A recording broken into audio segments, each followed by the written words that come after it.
Hi friends, ഇതൊരു സാരിയാണ് കേട്ടോ. അപ്പോൾ എൻ്റെ കസ്റ്റമറിൻ്റെ അവർ വെയർ ചെയ്യാൻ വേണ്ടിയിട്ട് എടുത്തതാണ്. പക്ഷേ അത് ഭയങ്കര തിന്നായതുകൊണ്ട് അവർക്കത് അവരുടെ മോൾക്കൊരു ഫ്രോക്ക് സ്റ്റിച്ച് ചെയ്താൽ മതി എന്ന് പറഞ്ഞിട്ടുണ്ടായിരുന്നു. അപ്പോൾ ഒരു ആൾട്ടർനെക്ക് ആയിട്ടുള്ള ഒരു സിമ്പിൾ ഫ്രോക്കാണ് നമ്മൾ ഉദ്ദേശിച്ചിട്ടുണ്ടായിരുന്നത്.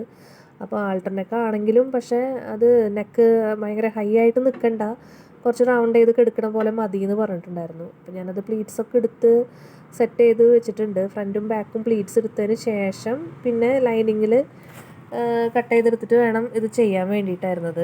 ഞാൻ ലൈനിങ്ങിൽ കട്ട് ചെയ്യണ വീഡിയോ എടുക്കാൻ മറന്നു. അപ്പം ഇതപ്പോൾ ഫ്രണ്ടും ബാക്കൊക്കെ നമ്മൾ ചെയ്തതിന് ശേഷം അതിൽ ലൈനിങ് വെച്ച് പിന്നെ നമ്മൾ അതിൻ്റെ നെക്കൊക്കെ ചെയ്തെടുക്കുകയാണ് ഉണ്ടായത്. ബാക്കും അതേപോലെ തന്നെ ചെയ്ത് ജോയിൻ ചെയ്ത് പ്ലീറ്റ്സൊക്കെ എടുത്തു കഴിഞ്ഞാൽ പിന്നെ സിമ്പിളായിട്ട് നമുക്ക് സ്റ്റിച്ച് ചെയ്യാവുന്ന ഒരു ഫ്രോക്കാണ് കേട്ടോ അത്. അപ്പം ഇതാണ് ഇതിൻ്റെ ഫൈനൽ ലുക്ക്. നിങ്ങൾക്ക് ഇഷ്ടപ്പെടുകയാണെങ്കിൽ കമൻറ്റ് ചെയ്യാനും ലൈക്ക് ചെയ്യാനും മറക്കരുത്.